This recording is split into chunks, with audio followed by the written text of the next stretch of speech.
Let me tell you something. Life has a way of showing us who people really are if we're paying attention.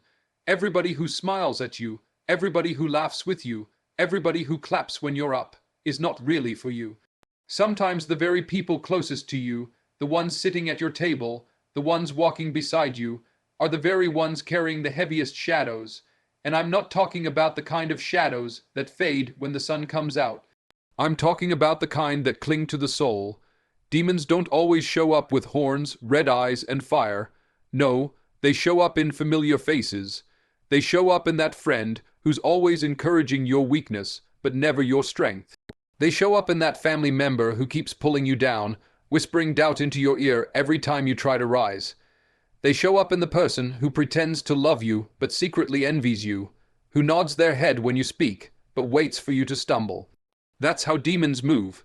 They camouflage themselves in comfort. They hide in laughter. They disguise themselves in love. You've got to sharpen your eyes. You've got to listen with more than your ears. Because it's not always what people say. It's what they don't say. It's the silence when you succeed. It's the sigh. Die when you celebrate. It's the quiet sabotage dressed up as advice. Watch how people react to your growth, to your joy, to your progress. Real love will celebrate you. A demon in disguise will resent you. See, demons are not just spiritual beings out there in some faraway realm. They operate right here, using people who open the door for them. Sometimes it's bitterness, sometimes it's jealousy, sometimes it's pride or hate. And the scary thing, they don't always know they're being used. That's why you can't judge by the surface. You've got to test the spirit. You've got to discern, because the smile can fool you, the hug can trick you, and the words can cover the truth. Think about it. The closest betrayal in history didn't come from a stranger. It came from a friend with a kiss. That's why you can't just assume that closeness equals loyalty. Some of the most dangerous people in your life are the ones sitting right next to you, the ones who know your weaknesses, your struggles, your secrets. They know where to strike because they've seen you unguarded. So when we talk about spotting demons in friends and family, we're talking about protecting your peace. We're talking about guarding your calling, your destiny, your very soul. This isn't about living in fear, it's about living in awareness. Because the enemy doesn't always knock on the front door. Sometimes he's already sitting in the living room, eating at your table, smiling in your face. Demons don't come knocking with flashing lights, growling voices, or monstrous forms. If it were that obvious, everybody would see them coming. The truth is far more subtle, and that's what makes it dangerous. They wear the face of familiarity. They sound like the voice you trust. They show up in the people you love, the ones who sit across from you at dinner, the ones who share your last name, the ones who laugh with you, and sometimes even the ones who pray with you. But beneath the surface, behind the smiles, there can be something darker at work. Think about how comfort makes us blind. When you're around people you've known your whole life, you don't suspect evil intentions. You don't expect betrayal from the same hand that feeds you, or deception from the same lips that tell you they love you. That's why demons thrive in familiarity. They take cover in closeness, because they know it's where your guard is the lowest. They don't come through the front door dressed like an enemy. They slip in wearing the disguise of a friend who knows your pain, a brother who knows your weakness, a sister who knows your insecurities. That's the mask they use. A demon in disguise will encourage you, but only toward the wrong things. They'll celebrate you when you're reckless, but grow quiet when you're disciplined. They'll push you toward your vices, never your virtues. They'll be the ones handing you the drink when you're trying to stay sober, the ones making excuses for your anger when you're trying to find peace, the ones laughing with you when you're wasting time but disappearing when you're working on your goals. That's the camouflage, looking like love but moving like poison. They'll sound supportive, but their words are hollow. They'll clap when you're struggling because it makes them feel less alone in their own mess. They'll sit with you in the dirt, not to help you out, but to keep you from climbing out. They don't want to see you rise, because your rising reveals their refusal to move. That's how you can spot the difference. A real friend will challenge you, call you higher, push you to be better, even if it makes you uncomfortable. But a demon in disguise wants you comfortable in your chains, smiling while you're stuck. And pay attention to the energy. You can feel it if you slow down enough. that heaviness when certain people enter the room, that draining silence after you share your dreams, that smirk that doesn't quite match the words of congratulations. It's not just in what they say, it's in the air around them. You walk away from their presence feeling smaller, feeling unsure, feeling less than. That's not friendship. That's not love. That's the work of a spirit that doesn't want you to know your worth. Even in family, the same truth applies. Just because someone shares your blood doesn't mean they share your best interest. Some relatives will carry generational bitterness, jealousy that runs deep, anger that was never healed, and they'll pour it onto you without even realizing it. But the demon behind it knows exactly what it's doing.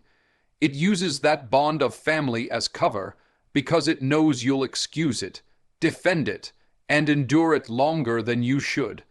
Familiarity blinds you until you learn to look deeper.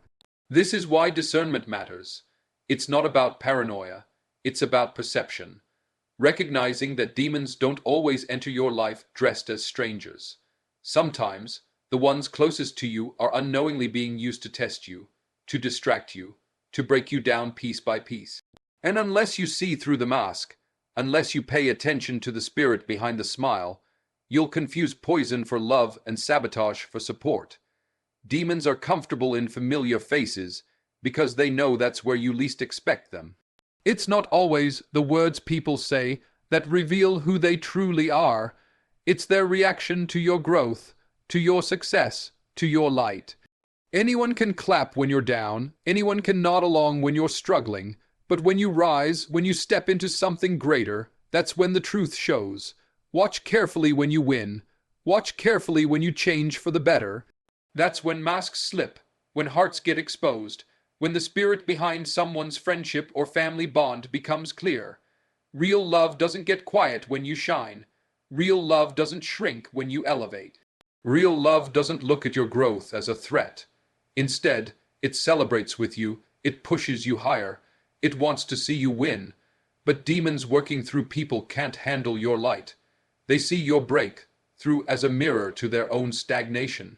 Your progress becomes their reminder of where they've settled, and instead of being inspired, they get resentful. You'll notice it in the hesitation before they clap, in the faint praise that doesn't quite match the joy of the moment, in the sudden distance they create once you've stepped into something they didn't expect you to have. It's the silence that speaks louder than words. You tell them your dreams, and they change the subject. You share your victory, and they say, "That's nice," but you feel the weight of envy in their tone. You post your achievement, and the ones who once liked every picture suddenly disappear. Those are signs. Demons reveal themselves not in the grand gestures, but in the subtle ones. The delayed smile, the forced cheer, the congratulation that feels more like an obligation than genuine joy. Then there are the ones who hide behind criticism disguised as advice. The moment you rise, they start telling you to slow down, to be careful, to not get ahead of yourself. They'll find ways to diminish your accomplishment, reminding you of the risks instead of celebrating the progress. On the surface, it sounds like care, but beneath it is the discomfort of seeing you climb higher than they thought possible.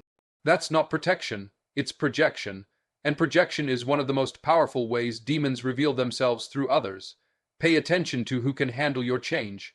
Growth makes some people uncomfortable because it forces them to confront the fact that they've stayed the same. You stop entertaining drama and suddenly they call you distant. You stop wasting time and they accuse you of being arrogant. You set boundaries and they say you've changed. Of course you've changed. That was the whole point. But to them, your change feels like loss because they can no longer control you, no longer keep you on their level, no longer use you as a mirror to feel better about themselves. That's how you know the spirit behind them isn't aligned with your destiny. And the truth is, some people were never clapping for you, they were clapping for your position below them. They were fine as long as you were struggling, as long as you needed them, as long as you weren't outgrowing them. But the moment you step into your purpose, their true heart gets revealed. That's why discernment isn't about what people say, it's about what they show you when you succeed. Do they lean in with excitement, or do they pull back in discomfort? Do they add fuel to your fire, or do they quietly try to smother it? Your victories act like light, and light always reveals what hides in the dark. The same way turning on a lamp in a room makes shadows scatter, your growth makes the wrong spirits scatter too. People who truly love you won't feel threatened by your shine. They'll feel inspired to shine alongside you. But those with envy in their hearts, those with bitterness in their souls, they'll show their true colors in those very moments when you're at your brightest. That's how you spot what's really moving in the people around you. Jealousy, bitterness, envy.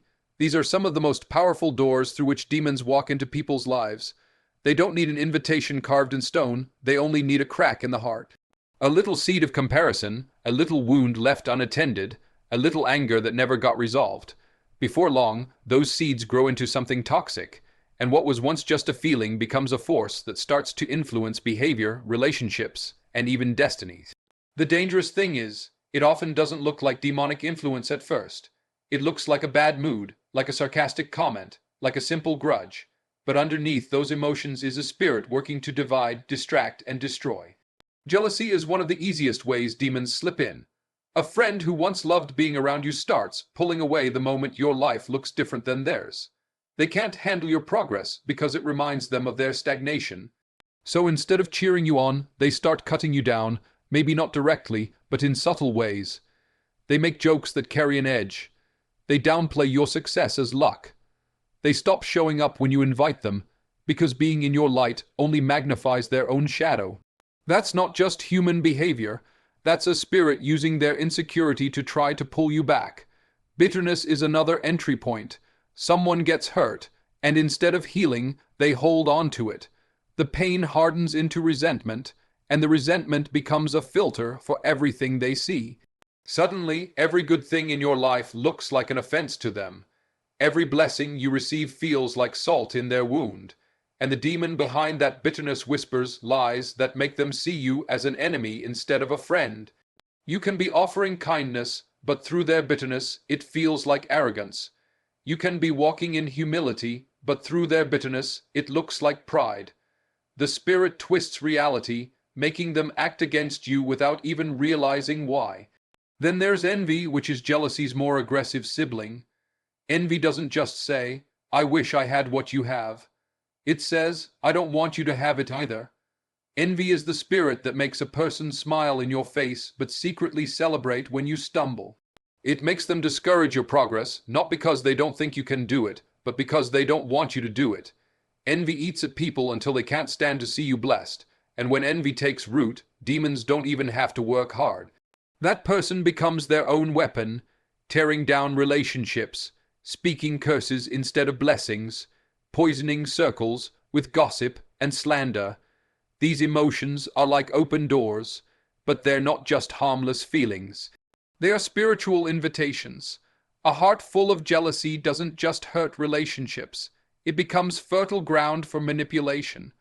A bitter spirit doesn't just close someone off. It pushes them to be used as a tool for division. Envy doesn't just rot a person's soul, it makes them an active participant in destruction. That's why when you see these traits showing up in people close to you, you have to pay attention. It's not just their personality.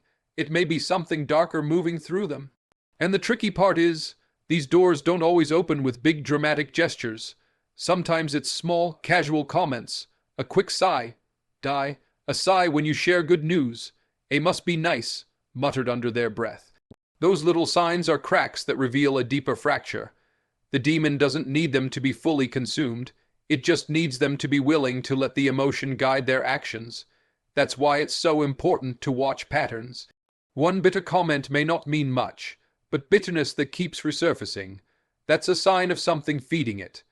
The enemy knows that destroying someone from the outside is harder than destroying them from the inside.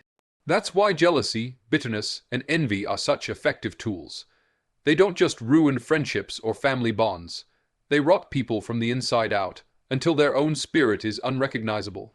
What was once love turns into rivalry. What was once support turns into sabotage. And what was once closeness turns into division. And when you learn to recognize those doors, you'll start to see that sometimes it's not the person themselves. It's what they've allowed to use them. Betrayal almost never comes from strangers.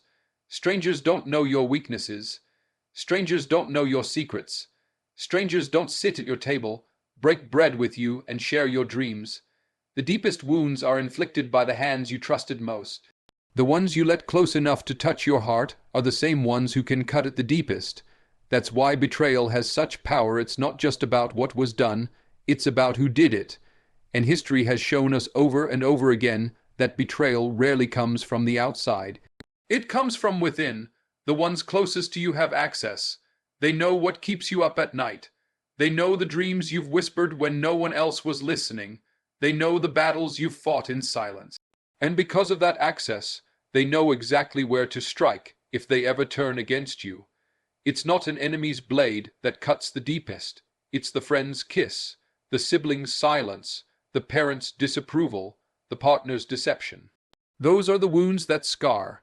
Those are the wounds that make you question not just people, but yourself.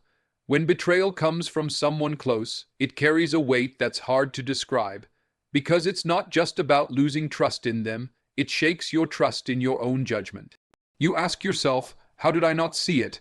How did I let them in? How did I miss the signs?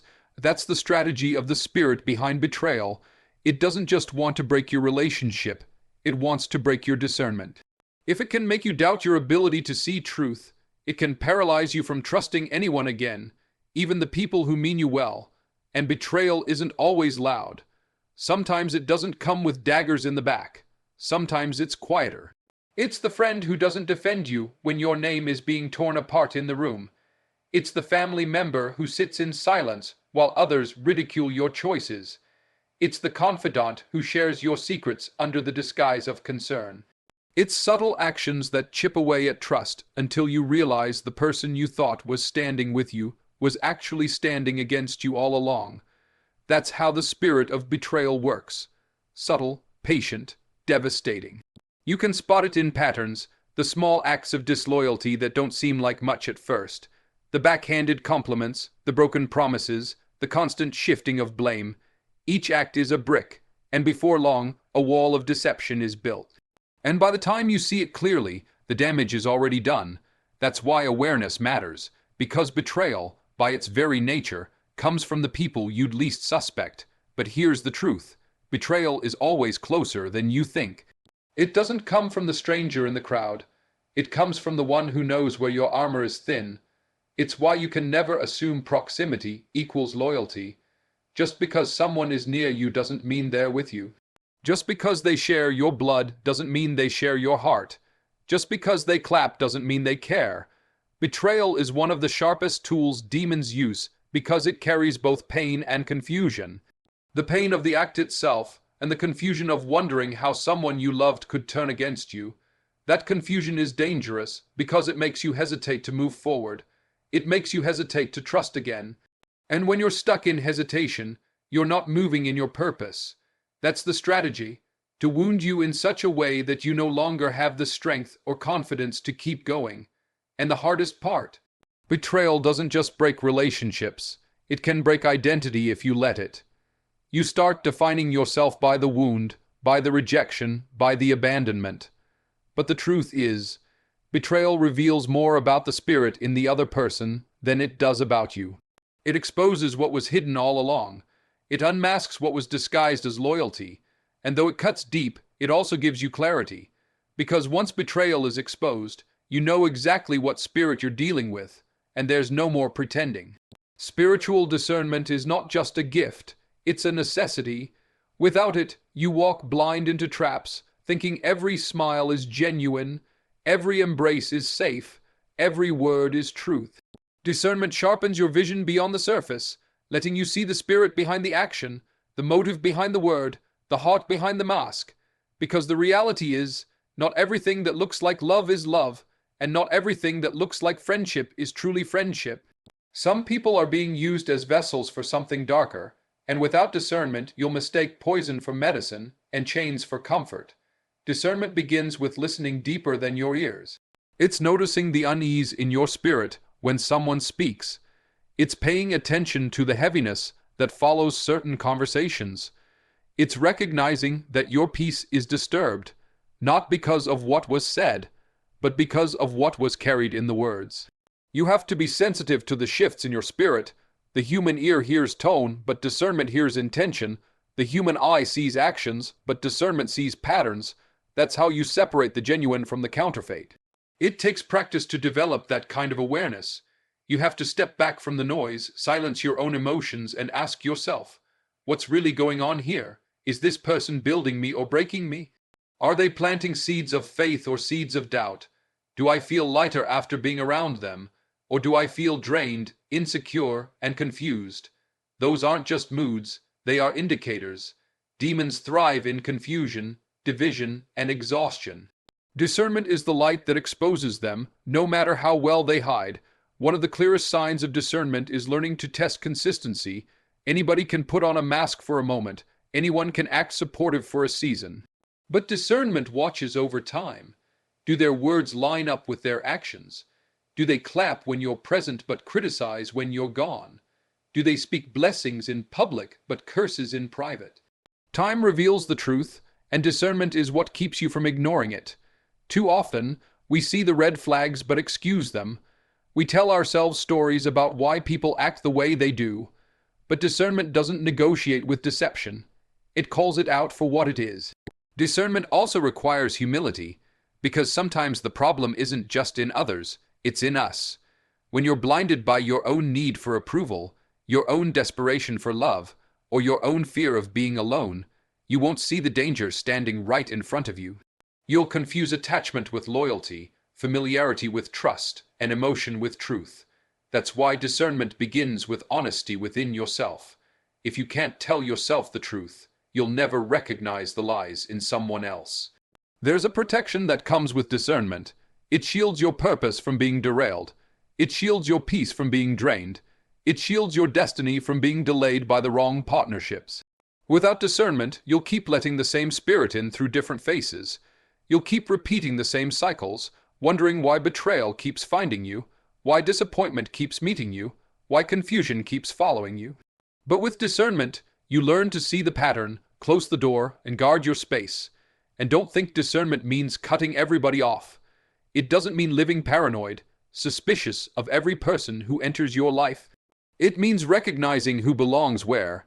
Not everybody is meant for your inner circle. Some people are safe at a distance. Some people can be loved without being trusted.